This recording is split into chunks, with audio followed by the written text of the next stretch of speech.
Thank you. I appreciate that. I thought after the day you all would be all primed and ready. Well, this afternoon I spoke about the Big Bang, and I did a kind of a brief survey of the history of it and problems with it, both scientifically, briefly, and also biblical problems. And I was trying to get across to you that I think we can reject the Big Bang on both accounts. And I told you tonight I would be kind of building on what I talked about this morning, and I'm going to do that. I will overlap just a little bit, just kind of review, do that quickly, and it might help people who weren't here this afternoon, because I noticed we've got more guests tonight we didn't have last night. So I want to talk about biblical cosmology. Again, the whole point is, I think our world views should be based upon what the Bible says. It should be the filter upon which we judge all ideas, and especially human ideas, such as scientific theories and cosmology and such. Again, I'm going to briefly go over a few things. Last time I defined cosmology as the study of the structure of the universe. I did not use the word cosmogony, G-O-N-Y. Technically, that's the study of the history and the origin of the universe. But that's almost a losing battle now, because almost nobody ever uses that term. They use the word cosmology to mean not just the structure of the universe, but also the history and the origin. But keep in mind, those are two different words, and I'll use that word occasionally, the other word.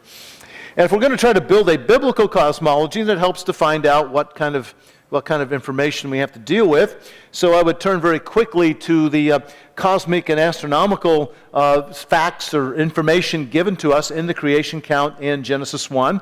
Now, are astronomical things mentioned elsewhere in Scripture? Well, yes, particularly in the poetic books and in the prophetic books. Now, you need to be very careful. If you want to try to build up a teaching or a doctrine primarily or solely from the prophetic or poetic books, you need to be very careful, because poetic and prophetic books contain a lot of imagery. They contain simile. They contain metaphor. So you need to always interpret those in terms of more clear scriptures. Genesis, for instance, is not poetry. It's not prophecy for the most part. It is a historical narrative. It reads like a historical narrative. There have been whole dissertations and books written on why it is a historical narrative. Better people than I have taken care of that idea in the past. So I think when you look at Genesis 1, you're looking at a brief history of the creation. And then when you look at the other passages, which I will do some tonight, we need to always ground it back to what we know definitely from Genesis 1. But in Genesis 1, the first mention of anything astronomical comes in verse 1, because it says, "In the beginning God created the heaven and the earth." And already heaven, we think, is a astronomical concept, so I will count that as the first mention of anything astronomical in the Genesis 1 creation account. And then this next thing I alluded to today, I'm going to talk more about it tonight, is this thing God made on day 2, what we call the Rakia. I love saying that, don't you like that? Rakia. That's the way it's pronounced in Hebrew, I understand. And it's been translated various ways. And that's made on day 2. And I think this is a very important astronomical concept as well.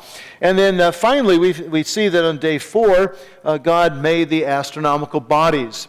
It talks about the greater light and the lesser light.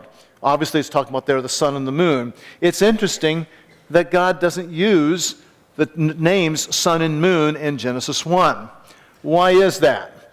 Well, I think part of the reason for that, and the main reason is the fact that to the people around them, and well after the time of Genesis, the pagans there were worshiping the sun and the god as gods, deities. And in this creation account, God didn't even want to name them because they would have that connotation of being a deity. He just simply refers to the greater and lesser lights. And then there one verse that talks about, he says, he made the stars also. Now, I told you yesterday, this morning, my main specialty in astronomy is stars. And it's almost like an afterthought. Oh, by the way, Danny, he made the stars also, is what it says there. And in the Hebrew, it's even more sparse than that. It says stars also. There's not even a verb, not even a complete sentence in English. It's kind of understood, and you have to provide those other words. So stars are given real short shrift here. A lot of emphasis put on the greater and lesser light, but very little on the other heavenly bodies. And by the way, a star in the Hebrew word is kokab. And the Greek word in the New Testament is aster. We get the word astronomy from that word.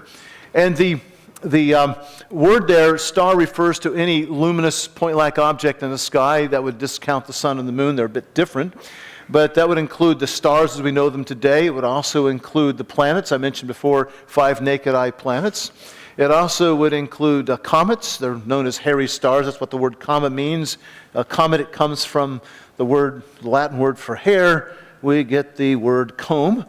From the same root, comb and a rooster. That has nothing to do with a comb like this. It just means it's on top of the head where the hair would be otherwise. So comet means hairy star. It would also refer to shooting stars, falling stars, also called meteors. Technically, they're called that.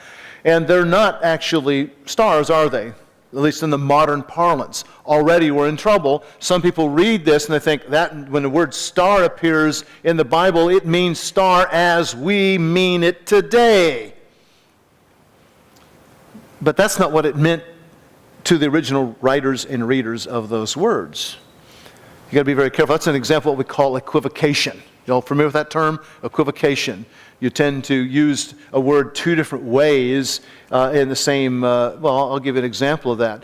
When is a door not a door? When it's a jar. All right? Okay, it's not a funny joke. That's okay. You can laugh. But the thing is, I'm using the word jar or a jar in a different way than what it normally means, right? So that's an example of equivocation. And so the same thing goes on here. If you read in Scripture and see the word star and you assume that it must mean what the word star means today, that's an example of equivocation. I'm not saying the Bible's wrong about this. I'm simply saying that our modern understanding of astronomy is very different from what it was in the past. And so you have to understand in the language of the people what those terms meant. So it's very broad. And from my understanding of this, it basically refers to any astronomical body. So when God says He made the stars also, it includes galaxies, quasars, nebulae, all sorts of things that we don't think of as being stars today, but certainly until about 400 years ago, people did. So 3 basic days being talked about here, 3 basic passages, verses, or narratives, sub-narratives found in Genesis 1. And I think these are very important clues in how to put together a biblical cosmology. Now, people have attempted to do this in the past, and I gave examples this afternoon. I'm going to go over this again. I'm going to do it more quickly, however. I said there have been numerous attempts, at least 2 attempts in the past, and one going on today for a 3rd attempt to interpret and even wed the Genesis creation account in terms of cosmological models that people have. One was this idea of the celestial sphere that the ancient Greeks put together. The second one is the Ptolemaic model that was done in the early 2nd century AD. People try to interpret it in terms of that. And then finally today, people want to interpret Genesis in terms of the Big Bang. And I pointed out this morning, or this afternoon, I keep saying this morning for some reason, this afternoon, that each one of those 2 earlier approaches or attempts to interpret Genesis 1 in terms of current cosmology led to disastrous results, and I think repeating that mistake today will do the same thing. Again, the ancient Greek cosmology, they suggested that the earth was surrounded by this hard, transparent sphere on which the stars were affixed. They had a word they used to describe that called the stereoma, this hard thing that the stars were impregnated upon. And so the Septuagint translated the Rakia as the stereoma, and that was the Old Testament for several centuries, 2,000 years ago. And later on, the Vulgate, Jerome's translation into Latin, put it as firmamentum. And then early English translations just transliterated that into firmament, and that's the way things stood for quite a while. Many more modern translations will translate it as expanse. Some will do it as sky. Either one of those is not a bad translation. It's certainly better than firmamentum or stereoma or firmament, as it turns out. However, to some people, this became a vault or a vaulted ceiling. I was very much distressed when about a year and a half ago, I was looking something up, and I was looking on the internet, and it had a translation of one of the verses there on the day 4 account, and it talked about, or maybe it was the day 2 account it was, and it said that God made this vault in the heavens. And it said it was from the NIV, the New International Version. I thought, no, I've read that many times. It doesn't say that. And then I started inquiring, and I found out that about 5 years ago, they made major revisions in the NIV, and they changed it to vault. Now, as I already told you this afternoon, how bad I think the translation firmament is. As bad as it is, vault is far, far, far worse. It has to be the absolute worst possible translation of the Rakia. And unfortunately, a lot of this now has been put forth as what Genesis and the rest of the Bible teaches. Where did this idea of a vaulted ceiling come from? Well, if you read many people today, they will tell you that that comes out of the Bible, and that's what the ancient Hebrews believed, and that's what the medieval church believed. And so it's only been recently we've tried to back up and change all this, but they say the cosmology of the Bible is this vault, like a big concrete dome sitting over top of the earth, and the stars are impregnated upon that. And you'll see an engraving something like this. This is called the Flammarion engraving. Anybody seen this engraving before? Okay, a few of you had. And it you can see there's a flat earth sitting there, okay? Everybody believed in the medieval times that the earth was flat, of course, they always tell us, which isn't true. And then you've got this dome sitting there, and you'll see the stars up in that dome and the sun and the moon inside of it. And you've got this intrepid explorer that's crawled over the edge where this dome comes down to the earth. How he found that's anybody's guess. And he somehow found a hole, and he's looking through, and as he does, he sees the gears and the other mechanisms making everything work. All right? And again, this is supposed to be a medieval representation. Well, does anybody know when this diagram first appeared? 1888. 1888. Now, what happened here? Well, I'll tell you what happened is you had the so-called Enlightenment took place in the 18th century. Y'all learned about that in school. You see, when I was coming on the pike, going to public school back 40-some years ago, they told us that the Enlightenment was this great thing. There had been these dark ages before, and all of a sudden everything became light after that. People started learning and all this sort of stuff. That's a bunch of rubbish, as it turns out. I do believe the Enlightenment is the third greatest disaster to befall humanity. The first one was the introduction of sin back in Genesis 3. The second one was the global flood in chapters 7, 8, and 9 in the book of 6, 7, 8, and 9 in the book of Genesis. And the third one was the Enlightenment. And as I like to tell people, there's a nice 3-point sermon here on the three greatest devastations of humanity. And using a 3-point alliteration, knowing where the Enlightenment started from, you've got the fall, the flood, and France. All right? At any rate, there really was a problem. What they did is they then started claiming that the Middle Ages were the Dark Ages. You know, people were stumbling around in darkness and all sorts of horrible things happened. It was all because of religion that took over and changed everything. And that's not true. If you really study the history of this, there were things going on in the Middle Ages. There was a recession of things going on, but it was mostly economic more than governmental. After the collapse of the Roman Empire, things were pretty chaotic there for a while. But there was actually learning going on and some advancement going on during that time.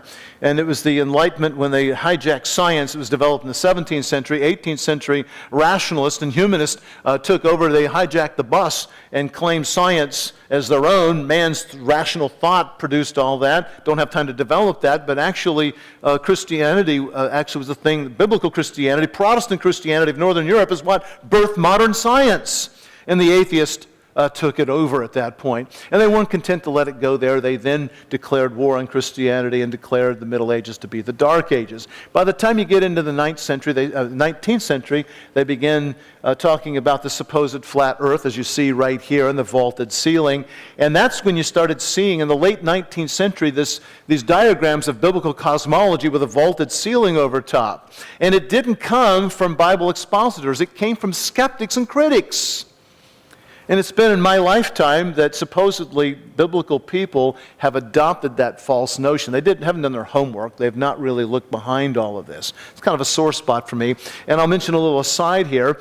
I'm almost afraid to mention this, but I'll ask you about it. How many of you are familiar with this phenomenon that's blown up in the last 2 years on the internet of flat earth? Raise your hand if you're familiar with this. Okay, a few of you have. I can tell who's been watching YouTube and who hasn't, all right?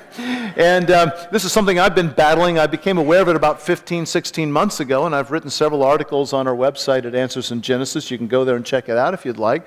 But a lot of this goes back to this whole thing with this vaulted ceiling, and that a lot goes back to the stereoma and the firmamentum. It's not entirely their fault, but it gave the original lineage for that, and that's some of the garbage we're having to deal with today.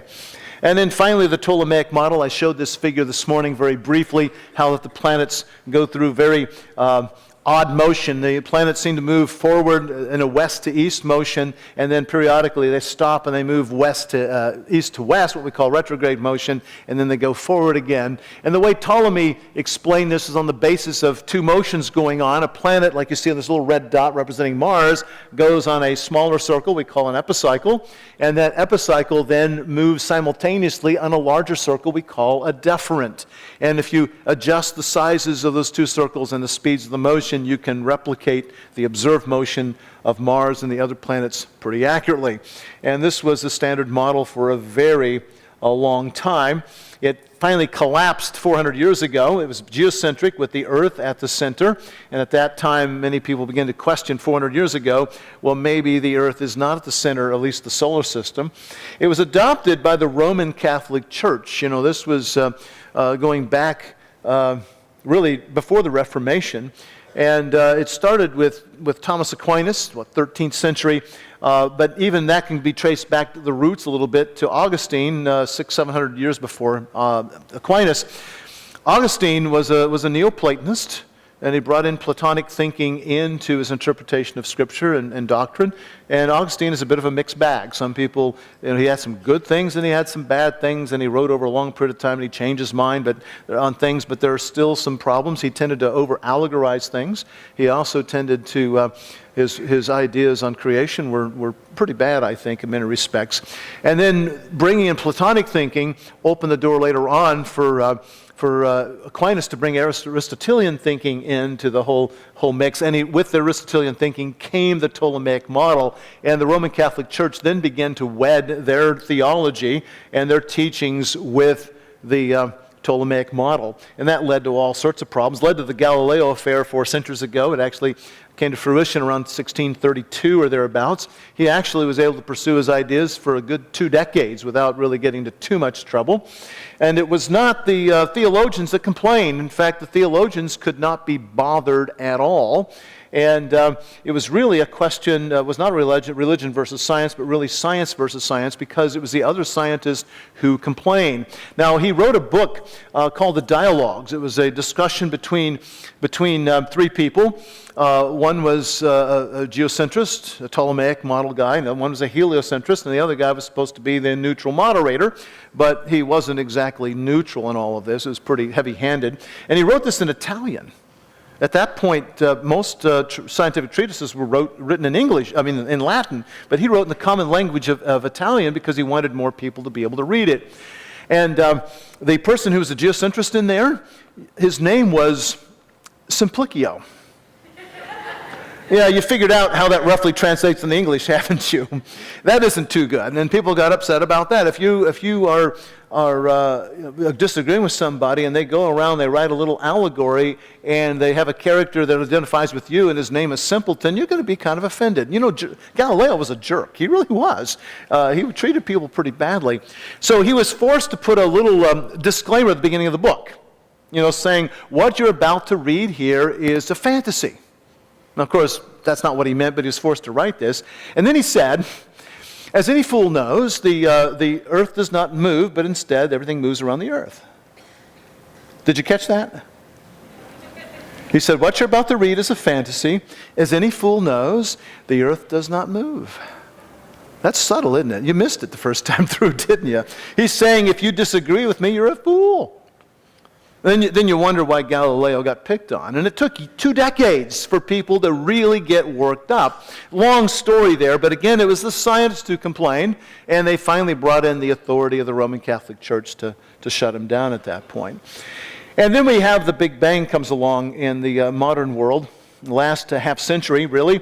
And it's been the dominant cosmology during most of my lifetime, and I'll define it basically as the belief that the universe suddenly appeared 13.8 billion years ago. Now, when I say universe, I'm not talking about the matter and energy of the universe. That's suddenly appearing, but I'm also talking about the sudden appearance of space and time. A lot of people misunderstand the Big Bang model. They think space and time is always existing, and then this matter and energy suddenly appears. No, there was no matter, there was no space and time before there was the Big Bang, too. In fact, the statement before the Big Bang doesn't make any sense.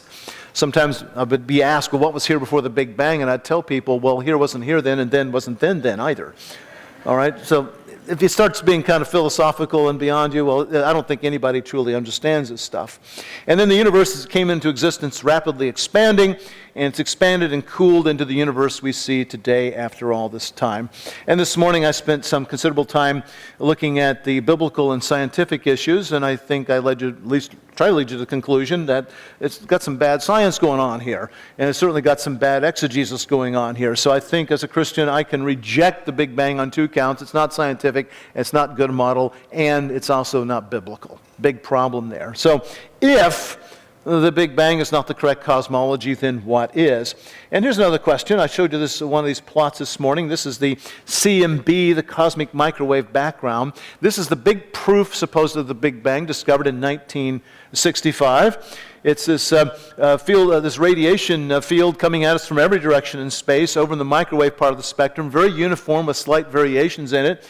And so they said that this was the model. The Big Bang predicted it. We found it. This is a good prediction. And if there's any prediction the Big Bang has made, this is it, the one that's been tested. And there are problems with it, as I mentioned this morning, but at least the existence was predicted. And so I've had people ask me over the years, well, look, if you don't believe the Big Bang, then how do you explain the CMB? And that's a good question. That's an excellent question. And for years I had to tell people, I don't know, because we don't have a good model. But tonight I think I can share with you some insights I've had in the last 2 years that may be a good explanation for what that CMB is, apart from a Big Bang model. All right, let's go back and examine those scriptures. The very first verse I mentioned before, three passages in Genesis 1 we want to look at. The very first one is, in the beginning, God created the heavens and the earth. And by the way, when I quote here tonight, I'll be using the ESV. It's the one I decided to use for putting this together. In the beginning, God created the heavens and the earth. Now, in the beginning is pretty clear. I think that refers to the beginning of everything, including time, I believe. God is outside of time. It's not that God has always existed. I think it's just God is completely outside of time, and time is a creation of God. And so you can't talk about God existing in time before creation, because time, I don't think, existed before creation. It's also the beginning of matter and energy. So far, we're kind of agreeing with the Big Bang on all of this stuff. Maybe the creation of space as well. So we kind of agree on those issues, perhaps. Now, this heavens and earth, that gets very tricky. And I want to back off from describing exactly what that means, but tuck that away in your mind for just a moment here. God created the heavens and the earth. What does that mean? I'll confess to you tonight, I spent probably 45 years thinking that it was one thing, and in the last 2 years my mind has been changed on this. You know, I'm past 60, and it's kind of hard for me to have such a big shift on things, but it's been a little rough, but I'm really happy with where I've ended up on this front. I've come to find out there are theologians who were there already, and so that's kind of cool that they had the biblical glasses on before more than I did on this. So tuck that away. We'll come back to what that might mean and what I think it now means here. Let's shift on to the day 2 account. God there made this thing, this rakia, or this expanse, or this firmament there on day 2. All right.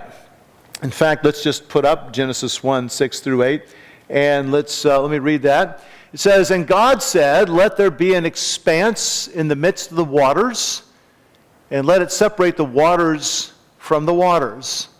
And God made the expanse and separated the waters that were under the expanse from the waters that were above the expanse. And it was so.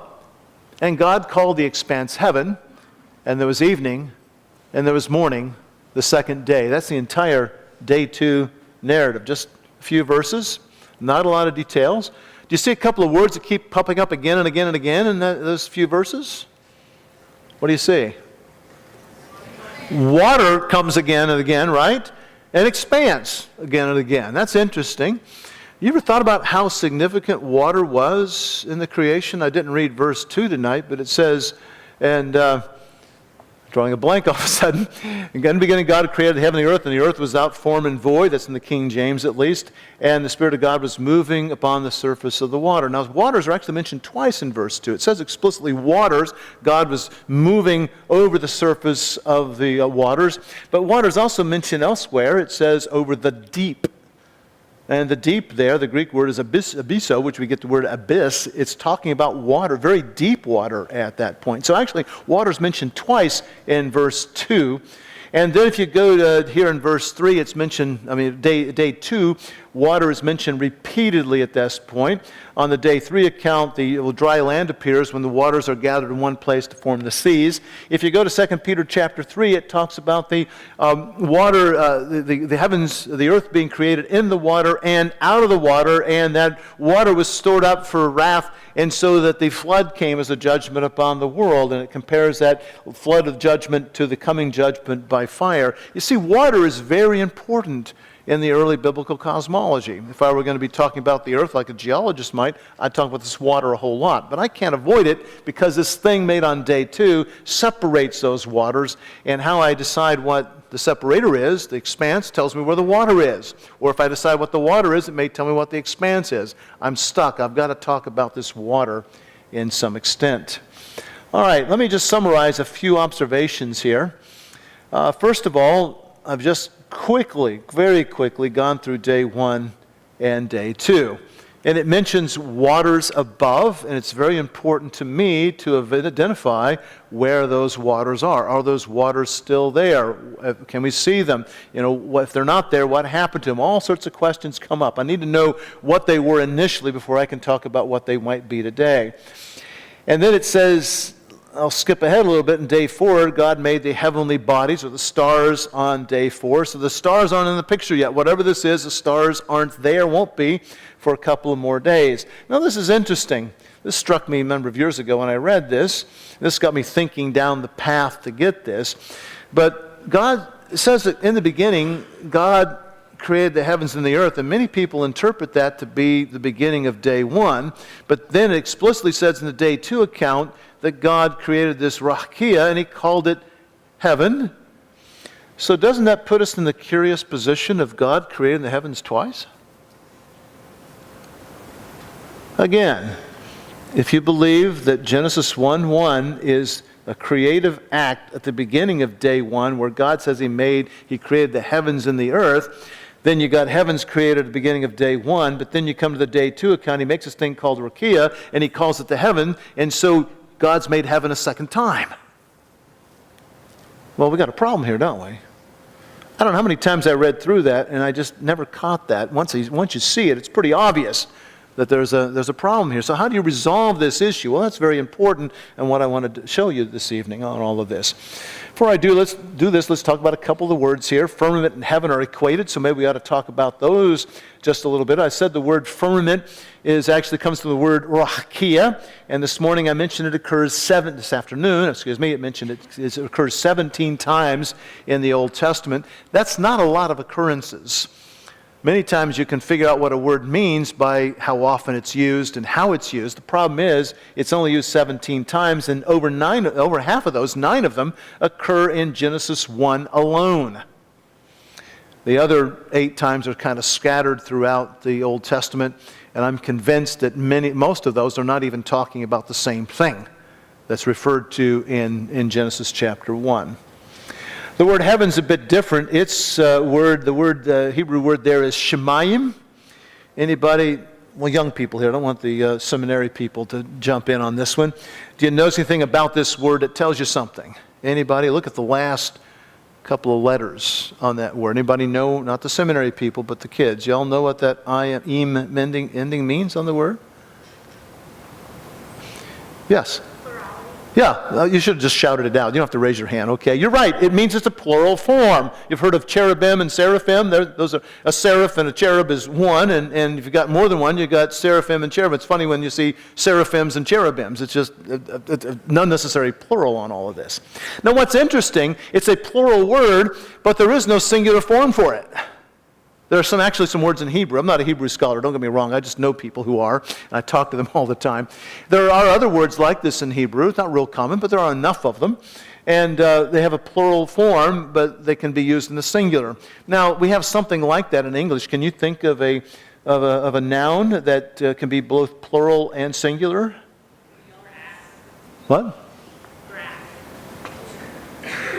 I didn't quite catch that. Somebody over here was saying something. Grass? Okay, I guess I wouldn't think of that. I was thinking of deer, sheep, all right? Deer and sheep, the moose, elk. We can have one elk or two elk. We can have 10 elk, and it's just the same. Now, how do you know if you're talking about one elk, one deer, one sheep? How do you know if it's one or more than one? How do you know that? The context, if you say the deer or those deer, up in the hills of Kentucky, they said air deer, all right, what they would say. That's plural for deer, all right? That's for them, their deer. Anybody here speak hillbilly?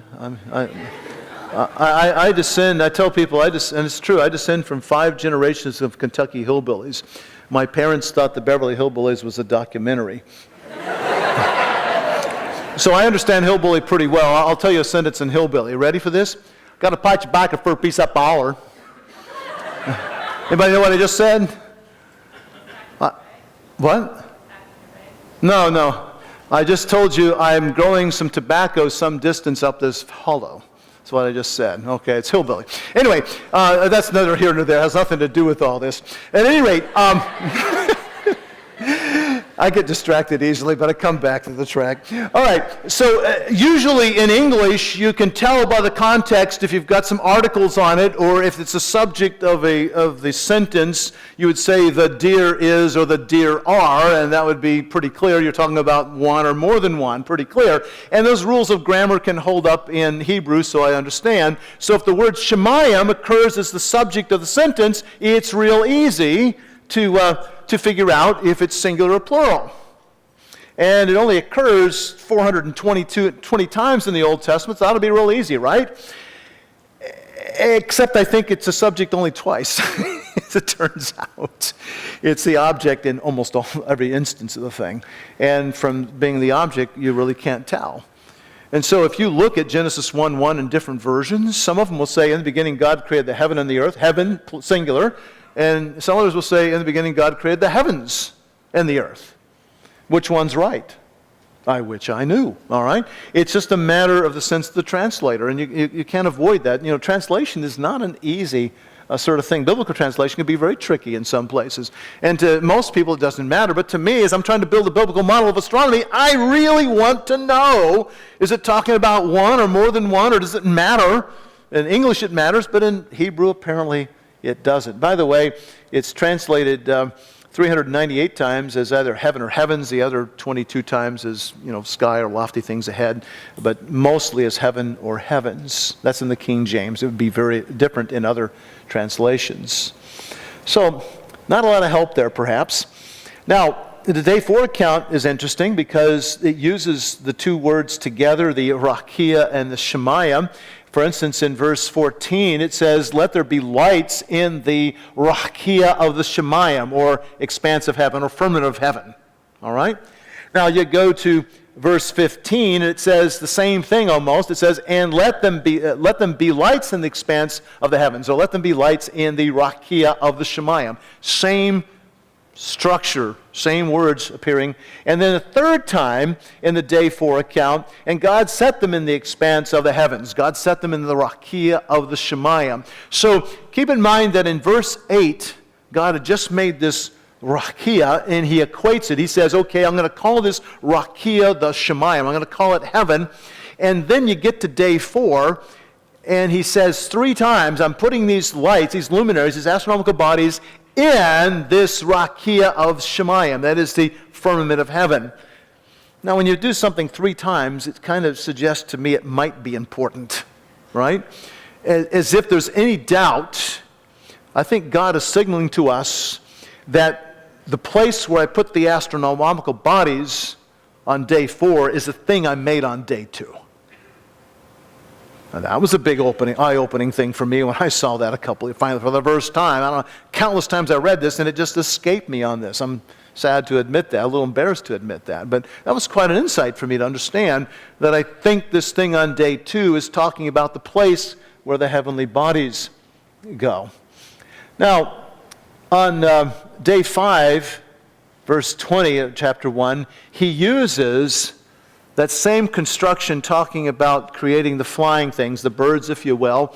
And I've put it in bold-face down there. And God said, let the waters swarm with the swarms of living creatures, and let the birds fly above the earth across the expanse of heavens. Notice expanse of heavens or firmament of heaven appears again, but there's something else thrown on the front. It says across in front of it. That doesn't occur in the day 4 account.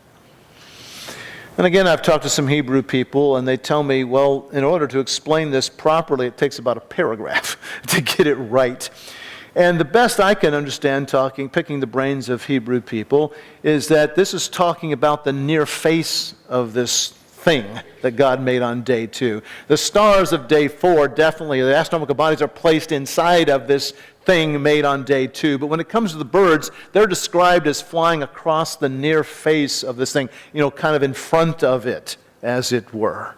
Distinction made. Some people try to say, well, there's this thing made on day 2 and talked about on day 4 and day 5. They're the same thing. Well, no, the structure is different, and I think it's a subtle clue telling us that. And it does come across in all the translations, though it may not be clear exactly what that distinction is.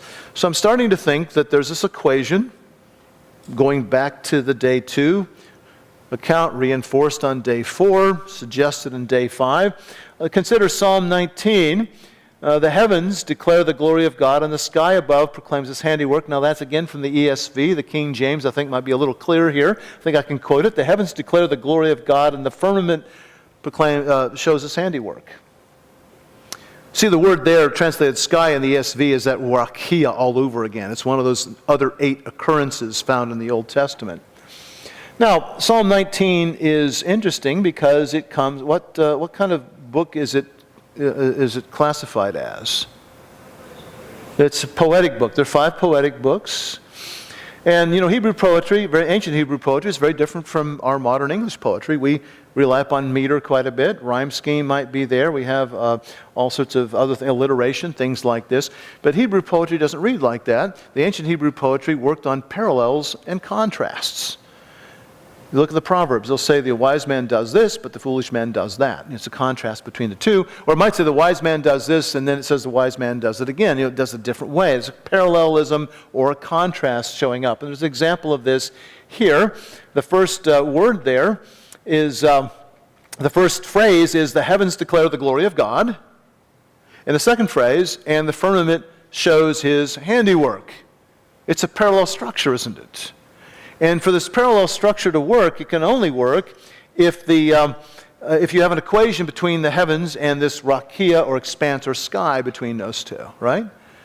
The parallelism breaks completely down if this firmament and this rakia and this shemayim of Psalm 19:1 are not the same thing. Again, emphasizing the fact that the thing made on day 2, called heaven, is the thing on day 4 that's filled, and the thing the birds fly in front of on day 5. This passage, too, is consistent with that interpretation. And in fact, I think it's inconsistent with any other interpretation. Furthermore, verses 4 through 6 of this psalm actually proclaims that the sun is placed in these things, placing them there. And that's again reinforcing the connection to day 4. So, what's my conclusion about what the rakia is, the expanse? I believe it's the place where the astronomical bodies are. And to put it in modern parlance, what word do we use for that? Where are the astronomical bodies? They're in space. Now we need to be very careful, because how long have we been using the word space to refer to this stuff? Well, not very long. It goes back before my lifetime, but a bit further than that. But it's a modern use of the term. In fact, when I was a kid, we used to use the term outer space. They talk about that much anymore? We've kind of dropped the outer now, haven't we? But that's a modern usage. So if you want to put this in modern parlance, we would say space. Now, did the ancient Hebrews have the same concept of space that we have today? I don't think so. They knew the stars, or astronomical bodies, were somewhere up above, but they wouldn't have used the word space. They wouldn't have understood it the way we do. I'm not saying that they were wrong. I'm just simply saying they were looking at it differently. And I've got to be very careful because I can be guilty of equivocation if I try to interpret things in Scripture in terms of what we know today and forget about what it might have meant to the people there. I'm a 21st century man trying to understand this ancient text, which I believe is inspired, authoritative. So it needs to make sense to me, but it also needs to make sense to people that first heard it 3,500 years ago. And that's the trouble I have. Trying to interpret this properly in a modern sense, but yet also in the proper sense. Tricky thing to do, it really is. All right. Now, there have been other approaches to this sort of thing, and it's a sort of thing that many creationists of the 20th century followed, and I did for decades as well. And it goes back to the late Henry M. Morris. How many people know that name? All right, most of you do. He was the founding, one of the co-founders of the modern creation science movement. He did with John C. Wickham. You know that name as well? They're pretty important guys. John C. Wickham is still alive. I think he's 92 now. I saw him last year a couple of times. I knew Henry Morris. He's been dead now for at least a decade, maybe longer. And they were both, well, John is still a fine Christian gentleman, and Henry Morris was too, a very gentle man, by the way. Anybody here ever met Henry Morris? Anybody? Oh, okay. Nobody did. Okay, I'm the one person in the room who knew him. And he was a fine Christian man, a fine example I'd like to follow. And so what I'm about to say to you is in no way meant to be disparaging to the man. But he was a man, and just like any man, we get things wrong sometimes, and I think he was wrong about this. I try to say that respectfully as I can, because at the end of my life, if I can get the same percentage right that Henry Morris got right, I would be very successful in my estimation, because he got most things right. He staked out a lot of positions, and when you stake out a lot of positions, you're going to get a few things wrong. Just batting averages are going to amount to that. I haven't staked out nearly as many positions, so I probably have got less things wrong. Okay, but merely because I haven't done a tenth of what he did. Maybe one day. But anyway, I do believe he was a wonderful man and great man and a good example. But I think he was wrong on this. What he taught was that the first verse of Genesis talks about the creating heavens and earth. It was the creation of space as we know it, outer space today, we would say, this place where the heavenly bodies would reside. He said that God made that on the beginning of day one. Well, then, if God made the heavens, the space on day one, then what, pray tell, was going on day two? And his response was that expanse, or rakia, or firmament, was the creation of the atmospheric heaven. You see, in some of the biblical text and other ancient texts, they would not distinguish between, as strongly as we would today, things in the near heights above us, clouds and birds and so forth. That's the atmospheric realm, the atmospheric heaven, and above that, the astronomical heaven, supposedly the abode of God beyond that, the third heaven, as Paul wrote in the New Testament. So he would say first heaven was made first, second heaven was made second on all this. And he gave us arguments for all of this. Now, this then led him, in fact, it was probably a major impetus to what he was trying to do. He had what's called the canopy model. How many people have heard the canopy model? Okay.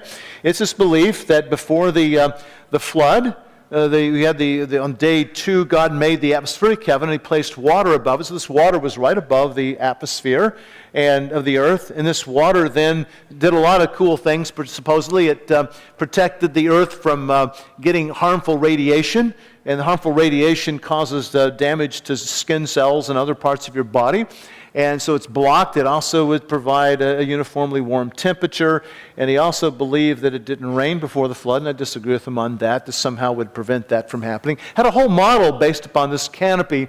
And he said then at the time of the flood, the canopy collapsed, and that was one of the two sources of floodwaters mentioned in Genesis chapter 7. The windows of heaven were open, and the fountains of the great deep were broken up. So the windows of heaven would have been this collapsing of this water canopy. And so the pre-flood world was very different from the post-flood world when the canopy collapsed, and you didn't have the protection after that from this canopy, and that would then result in deleterious things happening and shorter longevity and all different regime and atmosphere. However, this is a very popular idea throughout the 60s, 70s, and even in the 80s, but since then, we creation scientists largely have abandoned the canopy model. I don't know of many, if any, creation scientists who actually believe the canopy model anymore. We've gotten past that. There's a number of reasons. One was the fact that they can't really make the thing work. I think it was trying to do too much, and the exegesis involved, I think, was questionable at points. Here's a devastator, though. Psalm 148 talks about praising the waters above the heavens. Praise God. Now, we don't know who wrote that psalm, but it was clearly written post-flood. So why was he talking about the waters above the heavens praising if they no longer existed, if they had precipitated and fallen to the earth? Doesn't make any sense, does it? And that's a devastating biblical argument against the canopy because it should still be there. On the basis of Psalm 148, I am convinced that the water that God placed there on day 2 above this rakia is still there. And that's very interesting. So if the cosmology that many of us were following was basically put in place to support the canopy model, but we've abandoned the canopy model, should we not maybe reevaluate the cosmology? I find it interesting that, a few decades ago, many of us abandoned the canopy model, but then we didn't rethink the cosmology upon which it was based. When I realized that a couple of years ago, I thought that's a huge opening there that something needs to be said about that. So, I'll call this a straightforward reading of Genesis 1. I've come to the conclusion in the last 2 years that the expanse is space, and maybe the atmosphere too. You see, the idea of the space and the atmosphere, that's a modern understanding. I'm not so sure the ancients would have seen it quite that way. Furthermore, where does the atmosphere end and space begin? Anybody know?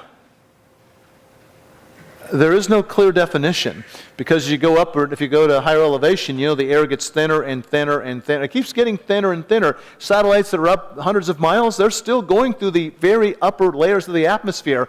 You end up with drag, frictional drag by that atmosphere, and those satellite orbits will eventually decay and they'll fall into the earth. You have to boost them back up to higher elevations occasionally to keep them orbiting if you want to. The International Space Station will need a boost at some time. I have no idea what the plan is to do that, but it will need that at some point to keep it in orbit.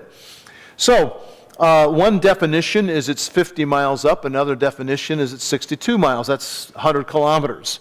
But neither one is really correct. It's just, where do you cut it off? So it's very tricky, and I don't know if I biblically can say where one ends and one begins. It could be that the entire atmosphere was made on day 2.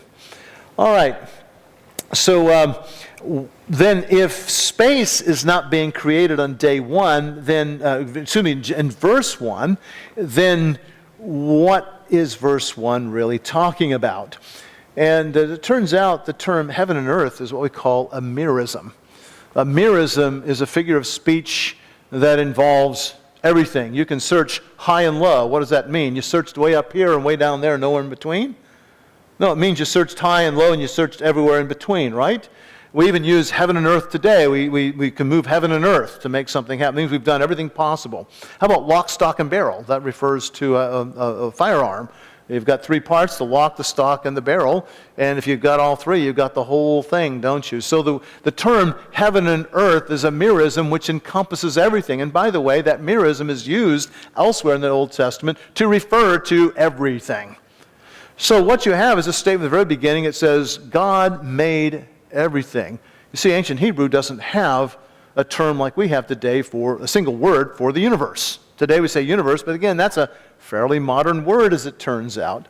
So, I believe this first verse in Genesis is what we call an introductory encapsulation. It's a statement, kind of a summary, as it were, about what God has done, and details follow. The rest of chapter 1 really gives you the details of this important message. So it's not necessarily talking about a specific thing made at that point. It's talking about the entire creation. And so the summary, the introductory encapsulation, is giving you the broad statement of what's described in detail in Genesis 1:2 through Genesis 2:3. When you come up with 2:4, the fourth verse of chapter 2, a new narrative begins. It starts focusing in on the creation of man at that point. So that's been a big radical change for me, because I went for 40 years thinking that, 40 plus years thinking that God made space on day one, beginning of day one, and now I think he made it on day 2. And at my age and at my stage of development, that's a hard thing to switch. It took me a while to get there, but I'm glad I'm finally there. Well, this leads to some interesting development. I would say that I've got 3 startling conclusions that I'd like to share with you. Again, what I picture is God initially creates what is going to be the earth, covered in water. On day 2, he separates that water. He leaves some down below on the earth, but the rest of it gets shoved upward as God puts this space between the primeval earth and this water above. The water is split. Water below now is water below and water above, with this rakia in between. Now, if this rakia goes out a certain distance and kind of stops, then that means that the universe has an edge. Now, that is just radical in modern cosmology and astronomy. Nobody out there in almost nobody, believes that the universe has an edge. Either the universe just goes on, if you go off in this direction, just goes on and on and on and on and on forever, which means it would be infinite in size, or it doubles back on itself. So if you went off in that direction far enough, you would come back this direction. But there is no edge. It's finite, but there's no boundary or edge to the universe. Well, people like the possibility of the universe being infinite or being closed back on itself, but nobody likes it having a boundary or an edge. By the way, there's nothing wrong with it physically with the universe having an edge. I have no idea what it would be, but it's dismissed by cosmologists and astronomers not because there's anything wrong with it, but because they just don't like it. And I was comfortable with that myself for a very long time. Now I've been radically changed in this. I think there's an edge to the universe. Now, keep in mind that this all started from the earth, and so if this thing goes outward somewhat symmetrically, you get this edge, what's near the center of the universe? Well, the earth is. And that's radical too, because the earth is a center, and we are. There is a center to the universe, and in most cosmological models, there is no center. If it closes back on itself, there's no center. If it's infinite in size, there is no center. But even if you allowed for the universe for having a center, what's the probability in an evolutionary time frame, evolutionary worldview, that the Earth would be anywhere near that center? The universe is really big, isn't it? So what's the probability you happen to be very close to the center? Well, nil. And so that's going to be avoided. So on several counts here, this idea of the universe having a center and then the earth being somewhere close to that center, that is just anathema. But that seems to be the implication. I'm not saying that Scripture teaches this necessarily, but the implication that I'm drawing this when I'm trying to create a biblical cosmology. And as radical as those two are, I think the third thing is even more radical, because it suggests that there is water right at the edge or just beyond the edge of the universe. It talks about waters above, and I take that seriously. If there's waters above, and these waters are above space, then space has an edge, and there's water at the edge of the universe. Now, what form might that take? Well, some people have said, well, the conditions out in space are it's very low pressure, and it's going to be low temperature, and so it's probably going to be in a gaseous form or in a solid form.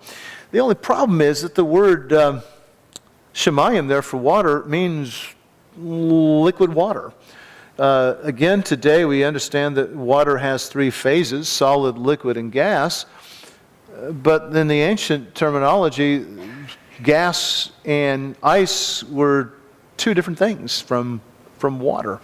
And I understand there are Hebrew words for ice, there's Hebrew word for vapor, and neither one's used. So if the scriptures say it's liquid water, I'm inclined to believe it's liquid water, because I think the Bible is authoritative. Well, that's where the biblical exegesis takes me, but what I now think is I can put my physics to play in here, and water is made of normal matter. It's what we call baryonic matter, and if it doesn't have a temperature of absolute zero, then it must radiate. And so if it radiates, if we're somewhere near the center, are we not going to be getting radiation, very low temperature radiation, coming from every direction in space? And if that's the case, then maybe that's what the cosmic microwave background is. Now, the CMB was predicted in, I think in 1948. George Gamow predicted it. Technology didn't exist to find it yet. But I got to thinking, what if an astronomer who was a Christian and believed the Bible would have taken this seriously and would have followed through on all the implications here? Then that person could have actually predicted the CMB from a biblical model, couldn't he have? I wasn't born yet, so not my fault, okay? I'm coming along kind of late. But I raised the question earlier, if the Big Bang is not true, and I do believe it is not true, then what causes the CMB? I've just given you my interpretation. I do believe it's radiation coming from water at the edge of the universe. That's my theory, at least, and I'm going to stick with it for the time being. Well, some of the things I've talked about this evening, and much, much, much more, is found in this book I just published last year, The Created Cosmos. The subtitle is What the Bible Reveals About Astronomy. The Bible has an incredible amount of things it says about astronomy and astronomical phenomenon and objects. Just literally, almost every book of the Bible has something to say about it. And there was a man named E. Walter Maunder. He was a famous English astronomer who died more than a century ago. And in the first decade of the 20th century, he wrote a book on biblical astronomy.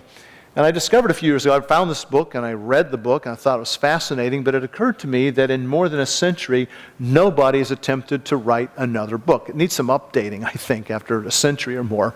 And that's what I've attempted to do in the book. So it's a book about biblical astronomy. If you want to know what the Bible says about astronomy, I think this is probably the best source out there, but I'm biased on all of that.